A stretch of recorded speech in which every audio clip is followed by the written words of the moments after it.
नमस्कार साथियों, स्वागत करता हूं आप सबका झारखंड रीडर्स में। आज के इस वीडियो में हम लोगों ने झारखंड जीके के एक बहुत ही महत्वपूर्ण टॉपिक झारखंड की प्रमुख नदियां, जो कि झारखंड के भूगोल के अंतर्गत आता है, उस पर महत्वपूर्ण वस्तुनिष्ठ प्रश्न लेकर आया है। जो लोग हमारे चैनल पर नए हैं उन लोगों को मैं बता दूं कि झारखंड की प्रमुख नदियां पर थ्योरी क्लासेस करा दी गई है। तो जिन लोगों ने भी उस वीडियो को नहीं देखा है तो उसे जाकर अवश्य देख लीजिए, लिंक डिस्क्रिप्शन में है। तो चलिए ज़्यादा समय ना व्यर्थ करते हुए शुरू करते हैं आज का क्लास। तो आज का हमारा पहला प्रश्न है, जल संसाधन विभाग झारखंड सरकार के अनुसार राज्य के कुल भूभाग का लगभग कितना प्रतिशत भाग जल स्रोतों द्वारा आच्छादित है। साथियों, मैं आप लोगों को बता दूं कि जल संसाधन विभाग झारखंड सरकार के अनुसार राज्य में 1.59 लाख हेक्टेयर भूमि जलीय स्रोतों द्वारा आच्छादित है, जो राज्य के कुल भूभाग का लगभग 2% है। इसलिए आपका उत्तर होगा साथियों ऑप्शन 1। हमारा आज का अगला प्रश्न है, झारखंड राज्य के कुल जल संसाधन का लगभग कितना प्रतिशत भूभाग सतही जल के रूप में उपलब्ध है। साथियों, 2018 से 19 में राज्य में 30,169 मिलियन घन मीटर जल संसाधन उपलब्ध है, जिसमें 25,877 मिलियन घन मीटर लगभग 86% सतही जल के रूप में और 4,292 मिलियन घन मीटर जो कि लगभग 14% है, यह भूमिगत जल के रूप में मौजूद है। हमारा प्रश्न है कि झारखंड में कुल जल संसाधन का लगभग कितना प्रतिशत भाग सतही जल के रूप में उपलब्ध है। तो हमारा उत्तर होगा साथियों ऑप्शन 4, 86%। चलिए इसी के साथ आगे बढ़ते हैं अगले प्रश्न की ओर। हमारा अगला प्रश्न है साथियों, झारखंड राज्य के कुल जल संसाधन का लगभग कितना प्रतिशत भूभाग भूमिगत जल के रूप में उपलब्ध है। जैसा कि पिछले प्रश्न में मैंने डिस्कस किया था कि 2018 से 19 में राज्य में लगभग 30,169 मिलियन घन मीटर जल संसाधन उपलब्ध है, जिसमें 25,877 मिलियन घन मीटर सतही जल के रूप में उपस्थित है, जो कि 86% होता है। और भूमिगत जल की बात की जाए, जैसा कि इस प्रश्न में पूछा गया है, तो भूमिगत जल 14% मौजूद है, जो कि 4,292 मिलियन घन मीटर होता है। इसलिए हमारा उत्तर होगा साथियों ऑप्शन 1, 14%। हमारा अगला और चौथा प्रश्न है, निम्न में से कौन सी झारखंड की सदा नीरा नदी है। नीरा का अर्थ होता है साथियों जल। तो झारखंड की कौन सी सदा नीरा नदी है। इसमें आपको 4 ऑप्शंस दिए गए हैं। हमारा पहला ऑप्शन है दामोदर नदी, दूसरा ऑप्शन है सोन नदी, तीसरा ऑप्शन है स्वर्ण रेखा नदी और चौथा ऑप्शन है मयूराक्षी नदी। साथियों, इसका उत्तर होगा सोन नदी, ऑप्शन 2। साथियों, झारखंड की सोन नदी एकमात्र ऐसी नदी है जो मानसून पर निर्भर नहीं है और बाकी सभी नदियां मानसून पर निर्भर है। इसलिए साथियों यह नदी गर्मियों में नहीं सूखती है। चलिए इसी के साथ हम लोग आगे बढ़ते हैं अगले प्रश्न की ओर। हमारा अगला प्रश्न है साथियों, निम्न में से कौन सी एक झारखंड के एकमात्र नौकागम्य नदी है। साथियों, झारखंड की एकमात्र नौकागम्य नदी है मयूराक्षी नदी। साथियों, झारखंड के क्षेत्र में कठोर चट्टानों के बीच से नदियां प्रवाहित होती है, जिसके कारण झारखंड की नदियों में नाव चलाना कठिन होता है। परंतु एकमात्र मयूराक्षी नदी ही ऐसी है जिसका उपयोग नाव चलाने के लिए किया जाता है। मयूराक्षी नदी का दूसरा नाम क्या है साथियों, मोर नदी। साथियों, प्रीवियस ईयर में झारखंड जीके में मयूराक्षी नदी के उद्गम के ऊपर प्रश्न पूछा गया है। उसमें पूछा गया था साथियों कि मयूराक्षी नदी का उद्गम स्थल क्या है। तो साथियों मैं आप लोगों को बता दूं कि मयूराक्षी नदी का उद्गम स्थल है त्रिकूट पहाड़ी, जो कि देवघर में है। मयूराक्षी नदी का मुहाना है साथियों हुगली नदी, जो कि पश्चिम बंगाल में है। मयूराक्षी नदी की कुल लंबाई की बात की जाए साथियों तो 250 किलोमीटर है। चलिए आगे बढ़ते हैं अगले प्रश्न की ओर। हमारा अगला प्रश्न है, इनमें से कौन सी झारखंड की उत्तरवर्ती नदी नहीं है। साथियों, झारखंड की नदियों को 2 भागों में वर्गीकृत किया गया है। पहला है हमारा उत्तरवर्ती नदी और दूसरा है पूर्ववर्ती या दक्षिणवर्ती नदी।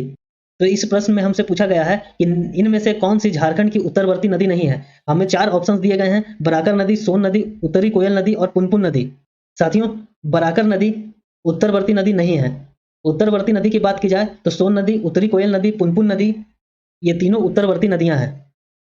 तो इसलिए हमारा उत्तर होगा साथियों ऑप्शन 1 बराकर नदी, क्योंकि क्वेश्चंस में हमें पूछा गया है कि झारखंड की कौन सी नदी उत्तरवर्ती नहीं है। चलिए इसी के साथ आगे बढ़ते हैं अगले प्रश्न की ओर। हमारा अगला प्रश्न है, इनमें से कौन सी एक झारखंड की उत्तरवर्ती नदी है। पहला ऑप्शन है फल्गु नदी, दूसरा ऑप्शन है संघ नदी, तीसरा ऑप्शन है स्वर्ण रेखा नदी और चौथा ऑप्शन है दामोदर नदी। हमारा प्रश्न है, इनमें से कौन सी एक झारखंड की उत्तरवर्ती नदी है। तो साथियों हमारा उत्तर होगा फल्गु नदी, ऑप्शन 1। फल्गु नदी का उद्गम छोटा नागपुर पठार का उत्तरी भाग से होता है और इसके मुहाने की बात की जाए तो इसका मुहाना है पुनपुन नदी। झारखंड में सिर्फ इसका उद्गम है, इसका प्रवाह बिहार के क्षेत्रों में है। पितृपक्ष के समय स्नान एवं पिंडदान के लिए लोग इस नदी पर आते हैं। झारखंड में केवल इस नदी का उद्गम है। इसका मुख्यतः अपवाह क्षेत्र कहाँ है साथियों, बिहार में। हमारा अगला प्रश्न है, इनमें से कौन सी एक झारखंड की पूर्ववर्ती नदी है। साथियों दामोदर नदी झारखंड की पूर्ववर्ती नदी है, इसलिए हमारा उत्तर होगा साथियों ऑप्शन 3 दामोदर नदी। चलिए आगे बढ़ते हैं अगले प्रश्न की ओर। हमारा अगला प्रश्न है सोन नदी का उद्गम क्षेत्र है। साथियों सोन नदी का उद्गम क्षेत्र है मैकाल पर्वत की अमरकंटक पहाड़ी, इसलिए हमारा उत्तर होगा ऑप्शन 4 अमरकंटक पहाड़ी। साथियों सोन नदी के मुहाने की बात की जाए तो इसका मुहाना कहाँ है साथियों, इसका मुहाना है गंगा नदी। चलिए इसी के साथ आगे बढ़ते हैं अगले प्रश्न में। हमारा अगला प्रश्न है सोन नदी इनमें से किसकी सहायक नदी है। सोन नदी साथियों गंगा नदी की सहायक नदी है। जब कोई नदी बहती है तो उसमें कुछ नदियां आकर के मिल जाती है, तो जो नदी आकर के मिल जाती है उसे क्या कहा जाता है, सहायक नदी। हमारे इस चित्र के अनुसार ये तीनों सहायक नदियां हैं किसकी, इस बड़ी नदी की। चलिए इसी के साथ आगे बढ़ते हैं अगले प्रश्न में। हमारा अगला प्रश्न है सोन नदी की लंबाई कितनी है। साथियों सोन नदी की लंबाई की बात की जाए तो सोन नदी की लंबाई लगभग 780 किलोमीटर है। वैसे तो इसकी लंबाई 784 किलोमीटर है, लेकिन ऑप्शन में आपको कभी कभी एग्जैक्ट लंबाई दे देगा, नहीं तो कभी कभी आपको राउंड फिगर में ऑप्शन दे देगा, तो उसी के आसपास आपको यहाँ पे ऑप्शन चूज करना है। तो चलिए आगे बढ़ते हैं अगले प्रश्न की ओर। हमारा अगला प्रश्न है सोन नदी का अपवाह क्षेत्र लगभग कितना है। साथियों सोन नदी के अपवाह क्षेत्र की बात की जाए तो लगभग 9030 वर्ग किलोमीटर सोन नदी का अपवाह क्षेत्र है। तो हमारा ऑप्शन में 9000 वर्ग किलोमीटर दिया गया है जो कि इसके आसपास है, तो हमारा उत्तर होगा ऑप्शन 4 9000 वर्ग किलोमीटर। चलिए आगे बढ़ते हैं इसी के साथ अगले प्रश्न की ओर। हमारा अगला प्रश्न है इनमें से कौन सी नदी सोन नदी की सहायक नदी है। साथियों सोन नदी की सहायक नदी है उत्तरी कोयल नदी, तो हमारा उत्तर होगा साथियों ऑप्शन 4 उत्तरी कोयल नदी। हमारा अगला प्रश्न है सोन नदी को इनमें से किस अन्य नाम से भी जाना जाता है। साथियों सोन नदी को सोनभद्र और हिरनवाह इन दोनों नामों से जाना जाता है। हमारे ऑप्शन में हमें सोनभद्र दिख रहे हैं, इसलिए हमारा उत्तर होगा सोनभद्र। इसे और किस नाम से जाना जाता है, हिरण्यवाह। सोन नदी को हिरनवाह के नाम से भी जाना जाता है। चलिए आगे बढ़ते हैं अगले प्रश्न में। हमारा अगला प्रश्न है इनमें से किस नदी का एक उपनाम हिरण्यवाह है। जैसा कि मैंने आपको पिछले प्रश्न में बताया था कि सोन नदी के दो नाम हैं सोनभद्र और हिरण्यवाह, इसलिए हमारा उत्तर होगा ऑप्शन 2 सोन नदी। चलिए आगे बढ़ते हैं अगले प्रश्न में। हमारा अगला प्रश्न है झारखंड के इनमें से किस क्षेत्र से उत्तरी कोयल नदी का उद्गम होता है। साथियों उत्तरी कोयल नदी के उद्गम की बात की जाए तो उत्तरी कोयल नदी का उद्गम होता है रांची पठार का मध्य भाग से, इसलिए हमारा उत्तर होगा साथियों ऑप्शन 2 रांची का पठार। पिस्का के पास से उत्तरी कोयल नदी का उद्गम होता है जो कि रांची के पठार का मध्य भाग है। चलिए आगे बढ़ते हैं अगले प्रश्न में। हमारा अगला प्रश्न है इनमें से कौन सी उत्तरी कोयल नदी की सहायक नदी है। साथियों उत्तरी कोयल नदी की सहायक नदी की बात की जाए तो औरंगा, अमानत और बूढ़ा नदी यह तीनों उत्तरी कोयल नदी की सहायक नदी है। तो हमारा ऑप्शन है बूढ़ा नदी, अमानत नदी, औरंगा नदी, और ऑप्शन 4 है उपरोक्त सभी, इसलिए हमारा उत्तर होगा साथियों उपरोक्त सभी ऑप्शन 4। चलिए आगे बढ़ते हैं अगले प्रश्न में। हमारा अगला प्रश्न है उत्तरी कोयल नदी का अपवाह झारखंड के किस क्षेत्र में है। साथियों उत्तरी कोयल नदी का अपवाह गढ़वा, पलामू और लातेहार क्षेत्र में है, इसलिए हमारा उत्तर होगा ऑप्शन 4 उपरोक्त सभी। चलिए आगे बढ़ते हैं अगले प्रश्न की ओर। हमारा अगला प्रश्न है पुनपुन नदी का उद्गम झारखंड के इनमें से किस जिले से होता है। साथियों पुनपुन नदी का उद्गम पलामू जिले से होता है।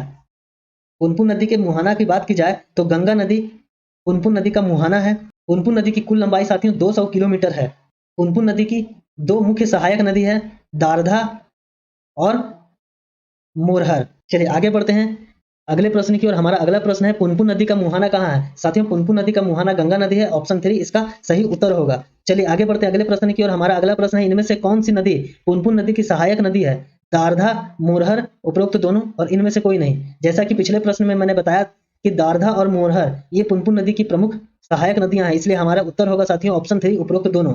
चलिए आगे बढ़ते हैं अगले प्रश्न की ओर। हमारा अगला प्रश्न है पुनपुन नदी को इनमें से किस एक अन्य नाम से भी जाना जाता है। साथियों पुनपुन नदी को कीकट और बमागधी इन दो नामों से जाना जाता है। तो हमारा ऑप्शन 1 है किक्कट, तो किक्कट नहीं कीकट, कीकट और एक दूसरा बमागधी, ऑप्शन 1 कीकट। हमारा अगला प्रश्न है इनमें से किस नदी का एक उपनाम बमागधी है। साथियों पुनपुन नदी का एक उपनाम क्या है, बमागधी है, और दूसरा कीकट। फल्गु नदी का उद्गम क्षेत्र है। साथियों फल्गु नदी के उद्गम क्षेत्र की बात की जाए तो फल्गु नदी का उद्गम क्षेत्र है छोटा नागपुर का पठार। फल्गु नदी का मुहाना है पुनपुन नदी। फल्गु नदी की दो सहायक नदी है निरंजना और मोहना। निरंजना को साथियों लीलाजन भी कहा जाता है। फल्गु नदी की उपनाम की बात की जाए तो फल्गु नदी को अंतः सलीला के नाम से भी जाना जाता है। फल्गु नदी की कई विशेषताएं हैं, जिसमें मैं आपको कुछ विशेषताओं के बारे में बता दूं तो फल्गु नदी में पितृ पक्ष के समय लोग क्या करते हैं, स्नान और पिंडदान के लिए जाते हैं। झारखंड में फल्गु नदी का केवल उद्गम है। इसके प्रवाह क्षेत्र की बात की जाए तो फल्गु नदी मुख्य रूप से बिहार में प्रवाहित होती है। चलिए आगे बढ़ते हैं अगले प्रश्न की ओर। हमारा अगला प्रश्न है, फल्गु नदी की सहायक नदी है। Option 1 Niranjana, option 2 Mohana. तो साथियों फल्गु नदी की सहायक नदी कौन कौन है? निरंजना और मोहना। इसलिए हमारा उत्तर होगा ऑप्शन 3 उपरोक्त दोनों। निरंजना को साथियों लीलाजन के नाम से भी जाना जाता है। चलिए आगे बढ़ते हैं अगले प्रश्न की ओर। हमारा अगला प्रश्न है, फल्गु नदी को इनमें से किस एक अन्य नाम से भी जाना जाता है? साथियों फल्गु नदी को अंतः सलीला के नाम से भी जाना जाता है। इसलिए हमारा उत्तर होगा ऑप्शन 3। चलिए आगे बढ़ते हैं अगले प्रश्न की ओर। हमारा अगला प्रश्न है, फल्गु नदी के बारे में इनमें से कौन सा कथन सत्य है? ऑप्शन है हमारे, पहला ऑप्शन है, इस नदी के तट पर पितृपक्ष के समय पिंडदान किया जाता है। इस नदी का अपवाह क्षेत्र मुख्यतः बिहार राज्य है। और ऑप्शन 3 है, उपरोक्त दोनों कथन सत्य हैं। ऑप्शन 4 है, उपरोक्त दोनों कथन असत्य हैं। तो साथियों मैंने बताया था पिछले प्रश्न में कि फल्गु नदी के तट पर पितृपक्ष के समय लोग पिंडदान करते हैं और इस नदी का अपवाह क्षेत्र मुख्यतः कहाँ है? बिहार राज्य में है।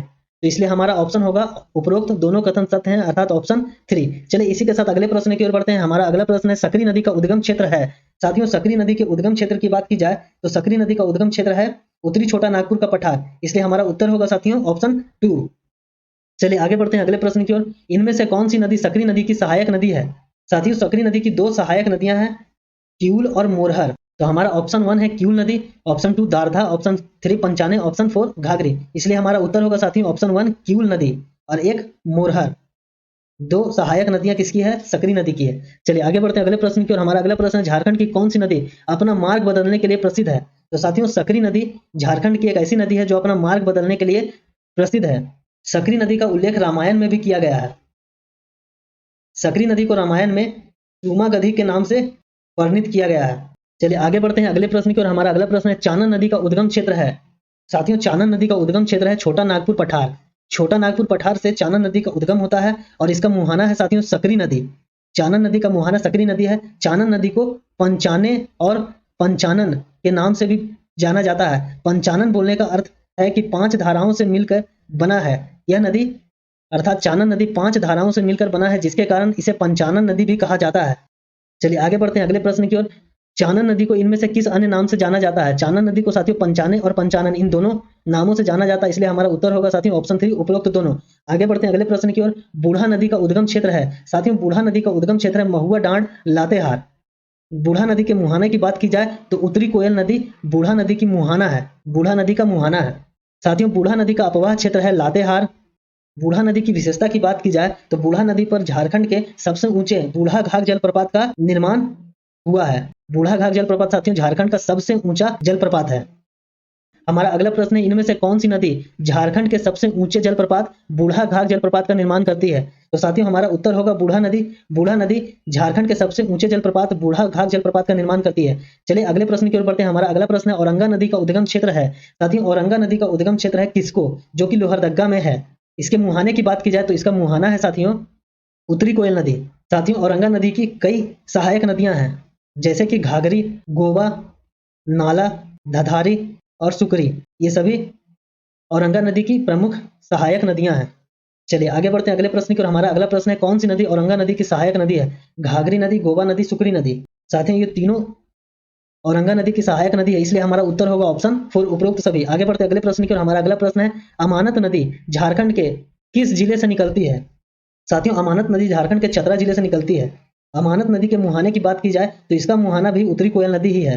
अमानत नदी की सहायक नदियों की बात की जाए तो जिंजोई, जमुनिया, खैरा, चाको, माइला, सलाही और पाटन, ये सभी किसकी अमानत नदी की सहायक नदियां हैं। चलिए आगे बढ़ते हैं अगले प्रश्न में। हमारा अगला प्रश्न है, कौन सी नदी अमानत नदी की सहायक नदी है? जिंजोई, जमुनिया, सलाही। इसलिए हमारा उत्तर होगा साथियों उपरोक्त सभी, ऑप्शन 4। चलिए आगे बढ़ते हैं अगले प्रश्न की ओर। हमारा अगला प्रश्न है, झारखंड राज्य के किस स्थान से दामोदर नदी का उद्गम होता है? साथियों झारखंड के टोरी से, जो कि लातेहार में है, दामोदर नदी का उद्गम होता है। चलिए आगे बढ़ते हैं अगले प्रश्न में। तो हमारा अगला प्रश्न है, झारखंड की प्रमुख दामोदर नदी का मुहाना कहाँ है? साथियों दामोदर नदी का मुहाना है हुगली नदी, जो कि पश्चिम बंगाल में है। साथियों हमारा अगला प्रश्न है, दामोदर नदी की कुल लंबाई कितनी है? ऑप्शन 1 लगभग 290 किलोमीटर, ऑप्शन 2 लगभग 480 किलोमीटर, ऑप्शन 3 लगभग 592 किलोमीटर, ऑप्शन 4 लगभग 368 किलोमीटर। हमारे ऑप्शंस किलोमीटर में दिए गए हैं, इसलिए हमारा उत्तर होगा साथियों 592 किलोमीटर, ऑप्शन 3। यदि यही मील में पूछ दिया होता तो हमारा उत्तर होता 368 मील। हमारा आज का अगला प्रश्न है, दामोदर नदी की कुल लंबाई कितनी है? हमारे सभी ऑप्शंस मील में दिए गए हैं, इसलिए हमारा उत्तर होगा ऑप्शन 4 लगभग 368 मील। चलिए आगे बढ़ते हैं अगले प्रश्न की ओर। हमारा अगला प्रश्न है, झारखंड राज्य में दामोदर नदी की लंबाई कितनी है? साथियों, झारखंड राज्य में दामोदर नदी की लंबाई की बात की जाए तो 290 किलोमीटर झारखंड में दामोदर नदी की लंबाई है। चलिए आगे बढ़ते हैं अगले प्रश्न की ओर। हमारा अगला प्रश्न है, दामोदर नदी का अपवाह क्षेत्र लगभग कितना वर्ग किलोमीटर है? दामोदर नदी का अपवाह साथियों 12,800 वर्ग किलोमीटर के क्षेत्र में फैला हुआ है। चलिए आगे बढ़ते हैं अगले प्रश्न की ओर। तो हमारा अगला प्रश्न, इनमें से कौन सी नदी दामोदर की सहायक नदी है? दामोदर नदी की सहायक नदी की बात की जाए तो बराकर नदी, बोकारो नदी, कोनार नदी, जमुनिया नदी, कतरी नदी और भेड़ा नदी, ये सभी क्या है? दामोदर नदी की सहायक नदियां हैं। इसलिए हमारा उत्तर होगा ऑप्शन 4, उपरोक्त सभी। हमारे ऑप्शन 3 दिए गए हैं, बराकर नदी, कोनार नदी और भेड़ा नदी। और बाकी नदियों की बात की जाए तो कोनार, जमुनिया और कतरी, ये 3 और भी सहायक नदी हैं किसकी? दामोदर नदी की। चलिए इसी के साथ आगे बढ़ते हैं अगले प्रश्न की ओर। हमारा अगला प्रश्न है, इनमें से कौन सी नदी दामोदर नदी की सहायक नदी नहीं है? कतरी नदी, बोकारो नदी, कोनार नदी और चौथा हमारा ऑप्शन है जयंती नदी। तो साथियों जयंती नदी हमारा दामोदर नदी का सहायक नदी नहीं है। चलिए आगे बढ़ते हैं अगले प्रश्न की ओर। हमारा अगला प्रश्न है, दामोदर नदी झारखंड राज्य के इनमें से किस जिले से होकर प्रवाहित होती है? दामोदर नदी के प्रवाह क्षेत्र की बात की जाए तो दामोदर नदी का अपवाह क्षेत्र है हजारीबाग, गिरिडीह, धनबाद, बोकारो, लातेहार, रांची और लोहरदगा। तो साथियों हमारा ऑप्शन है कि दामोदर नदी झारखंड के इनमें से किस जिले से होकर प्रवाहित होती है? तो हमारे तीनों ऑप्शन सही हैं, हजारीबाग, लातेहार और बोकारो। इसलिए हमारा उत्तर होगा साथियों ऑप्शन 4। चलिए आगे बढ़ते हैं अगले प्रश्न की ओर। हमारा अगला प्रश्न है, दामोदर नदी को इनमें से किस अन्य नाम से भी जाना जाता है? तो दामोदर नदी को साथियों देव नदी के नाम से भी जाना जाता है। इसलिए हमारा उत्तर होगा ऑप्शन 2। और इसे बंगाल का शोक के नाम से भी जाना जाता है। और इस पर एक प्रश्न भी पूछा जा चुका है, तो ये आपके लिए इंपॉर्टेंट हो जाता है। चलिए आगे बढ़ते हैं अगले प्रश्न की ओर। हमारा अगला और आज का अंतिम प्रश्न है, इनमें से किस नदी को बंगाल का शोक भी कहा जाता है? तो हमारा उत्तर होगा साथियों ऑप्शन 3, दामोदर नदी। साथियों आज का हमारा यह वीडियो झारखंड की प्रमुख नदियों के ऊपर वस्तुनिष्ठ प्रश्न को लेकर था। आज का हमारा यह वीडियो साथियों पार्ट 1 है। इसका पार्ट 2 कल अपलोड करा दिया जाएगा, जिसमें आपको बचे हुए और भी प्रश्न करवाए जाएंगे। आज लगभग 50 प्रश्न करा दिए गए हैं, तो आप इन प्रश्नों का रिवीजन कर लीजिए। आज के वीडियो में साथियों 50 के लगभग प्रश्न करा दिए गए हैं और अगले वीडियो में भी आपको लगभग 50 प्रश्न करा दिए जाएंगे। तो आपका साथियों झारखंड की नदियों से कोई भी प्रश्न बाहर नहीं आएगा किसी भी परीक्षा में। तो चलिए साथियों आज की वीडियो में इतना ही, मिलते हैं अगले वीडियो में, तब तक के लिए जय हिंद।